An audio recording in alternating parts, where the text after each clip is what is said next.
For those of you who don't remember Lindsay, you may have seen this clip. Lindsay on the clip, take it away. Hello, my name is Lindsay Graham, and I am a cat. Meow, meow. I'm not a woman dressed as a cat. I am a cat. By show of hands, I'm curious, how many of you believe and confess that I'm a cat?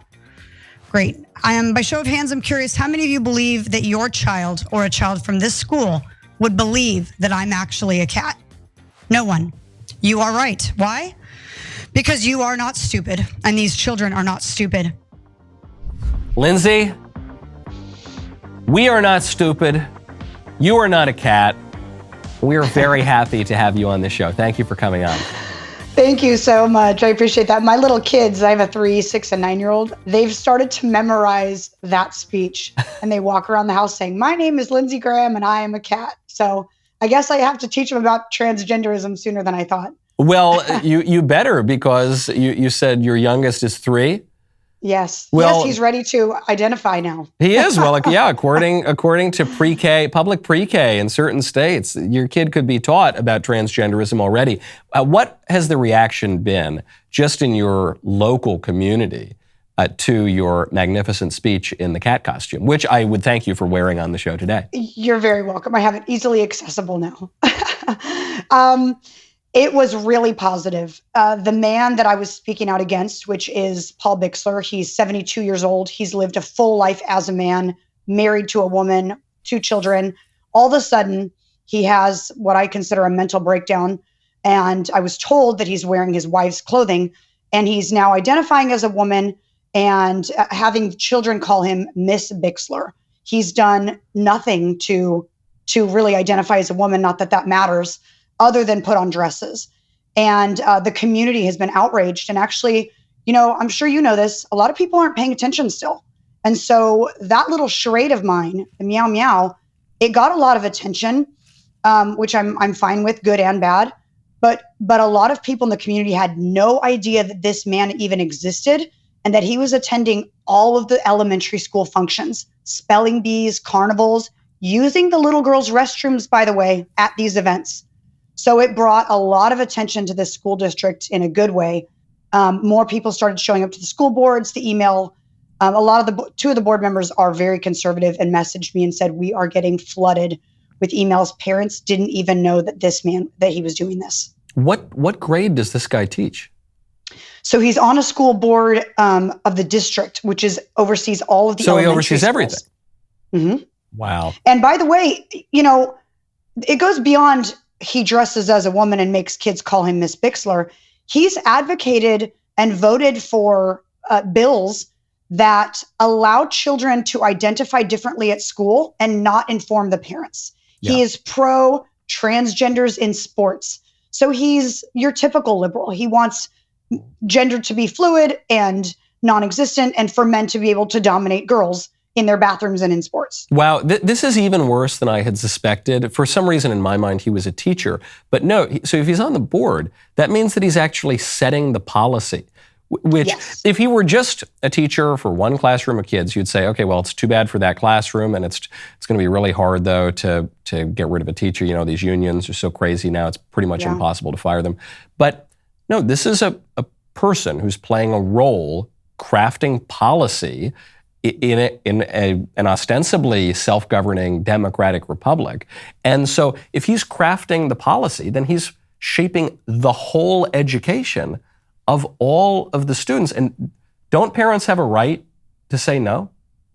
They absolutely do. But you know what? I want to tell you something, Michael. This man went and got a harassment injunction against me. And he tried to serve me repeatedly at my home in front of my children. And when that didn't work, he tried to serve me. He did serve me at the next school board meeting because he didn't want me speaking out against him. An elected official who doesn't like the opposition speaking out files a harassment injunction against me and has a cop serve me publicly at the school board. Tells you everything that you need to know. Again, that would be outrageous enough if he were a teacher, because you'd say, well, he's receiving a public salary. I'm paying your salary. You're teaching my kids. I have some right to say what goes on in the classroom. This is an elected official. This is a politician. This guy is so directly accountable to you, except What they want to do is they want to take the power and then crowd out all the parents. You're seeing this with all of the bills about not only the curricula, but about the books in elementary school libraries. Around the country, you're seeing the educators and the elected officials saying, the people, the parents, have no right to determine what kind of books their kids are being taught. Well, then what rights do we have? Then I guess we have no rights in education. Yeah, exactly. And if you do speak up, you're certainly going to get targeted by the liberals and all of their minions. And his transition, if you will, has become a massive distraction in the district. The school board has said so. The news has said so. The parents have said so. The school educators have said so. And he has been asked to step down simply because, you're a distraction and we're not able to focus on the kids' education while you're sitting there in your pearl earrings trying to be addressed as a woman. It's a distraction. And for that reason alone, we think you should recuse yourself. He refuses to do it. Yeah. He refuses to do it. He believes, no, I'm entitled to behave and act and look and vote on policies that I believe in, whether or not my community supports me or not. The community does not support him.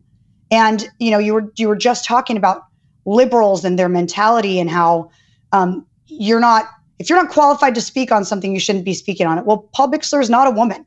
So for him to walk around the school and tell little kids to address him as a woman, he needs to step down. I think my favorite part about your entire political campaign here is the obvious provocation to the libs. And as far as I can tell, they have taken the bait on this, which is, yes, Lindsay, you're dressed in a way that is inappropriate. That it's inappropriate for you to dress this way at a school board meeting or whatever. And you say, go on, tell me more about dressing inappropriately. Wow, what an interesting topic. I'd love to have that conversation. Why don't I show up dressed as a drag queen next and we'll see what you think about that.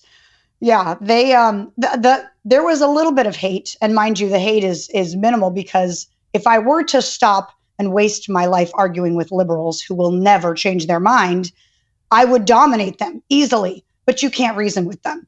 And so some of the comments were, your speech is ridiculous. Obviously, you can't be a cat.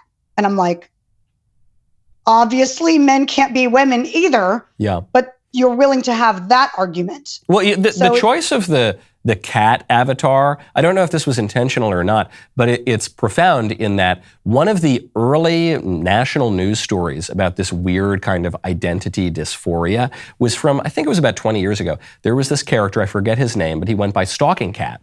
That was his nom de plume, and he thought that he was a cat. And I think he won the world record for all of the largest number of body modifications to look like an animal. And he really mutilated himself. It was very, very sad. He ended up committing suicide. Obviously, the guy had some problems. He was part of the furry community, it turns out. And he went down a sexually deviant rabbit hole of delusional identity that did not redound to his benefit or the benefit of society at all. And so when you show up to the school board and you draw this parallel with your cat costume, that's not out of left field. That's not totally crazy and absurd. In fact, there's recent precedent for just such an analogy. Exactly. Yeah. And honestly, the cat costume was literally laying around because I had worn it for Halloween. And I want to give a shout out to my friend, Kristen Newton. She loves you, by the way, watches you all the time. I wrote my cat speech because I needed it to be, I'm kind of hardcore. I don't know if you've noticed. And she's like, well, let's go in and edit and maybe take out some of these raw emotions and put, real facts into this. So she helped me edit my cat speech. She's an incredible writer. And it was just ironic that I had a cat costume laying around. Yeah. And Michael, this was the first school board I'd ever spoken at, ever in my life. Really? So, yeah, and I was it went viral. Well, yeah, you clearly knocked it out of the park. Great job to your friend who edited the speech. It really came off very, very well. And it's been one of the best examples of a broad nationwide phenomenon we're seeing, which is parents stepping up and speaking out. And I wonder if this is catching on right now, if this is such a winning issue for conservatives in Virginia, which is a pretty blue commonwealth, in Florida, in all over the country, if this is such a winning issue because people don't have a problem with liberal, leftist, absurd policies in the abstract. Oh, the man wants to chop himself up. Oh, okay, well, let him do it. Okay, that's fine. They only start to have a problem with it when it affects them and their school districts and their kids. And all of a sudden, I was just with the Moms for Liberty the other night down here in Nashville, and you had people who were Democrats. You had people who voted left for a lot of their lives who said, wait, what's going on with my kids? I don't think so. Whatever they're for, I'm against. Yep. Well, and that's why it's okay to take the hate. People call me, of course, you can imagine, a transphobic and a homophobic all the time. And I said, look, these are not the first drag queens to exist. And they're certainly not the first transgender people to exist. You notice that we have a problem when you try to indoctrinate our kids with it. And that is the problem that I have and continue to have with Paul Bixler sitting on the board. If he wants to dress like a woman in the privacy of his own home, well, that is a problem for him. Yep. But when you bring it out into society and you sit on a school board and you dictate to little children to call you a woman when they know, because they're not stupid, that you're not a woman, you create a problem in society and you expect everyone else to fix it for you. Just like the transgenders in the restrooms. Okay, if you want to chop off your penis and wear lipstick and pretend that you can even remotely do what I can do, whatever. Have fun with that. But you can't come into my bathroom. Don't come into my restroom. And then demand rights that I actually have. Yeah. And demand new rights that exist for you because you've created a problem for yourself. You solve it. Don't expect me and my kids to solve it. This is a nuanced take that the libs don't understand that we understand, which is we're not saying that 5 years ago is the first time ever that a man wanted to pretend that he was a woman. No, this phenomenon has been going on for all of human history. The phenomenon of having sexually eccentric kind of desires and perceptions. You go back and read Plato's Symposium, and Aristophanes in Plato's Symposium describes soulmates as being some people are a man and their soulmate is a woman, and they're two halves and they make a whole. And for some people, it's two women, and for some people, it's two men. And all these ideas have percolated for a long time. Eunuchs, transvestites, these ideas and these kind of eccentricities, they've been around for a long time. The thing that's new is that we're pretending that it's normal. The thing that's new is that we're pretending that this is conducive to human flourishing. The thing that's new is that we're pretending that it's true.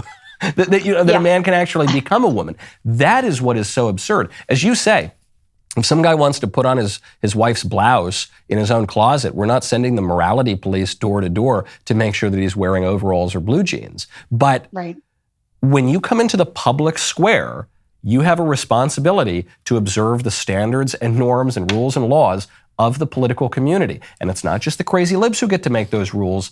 It's ordinary people, it's citizens, it's parents like you, even parents who put on a cat suit to make a point. Lindsay, where can people find you? My website is patriotbarbie.com. I am most active on Instagram, which is the.patriot.barbie. patriotbarbie.com. Go follow Lindsay. Lindsay, I hope you go enjoy a nice bowl of milk, and I hope that you get everything that you're after in your political campaign, because you are totally on the right track. Thank you for coming on. Thank you.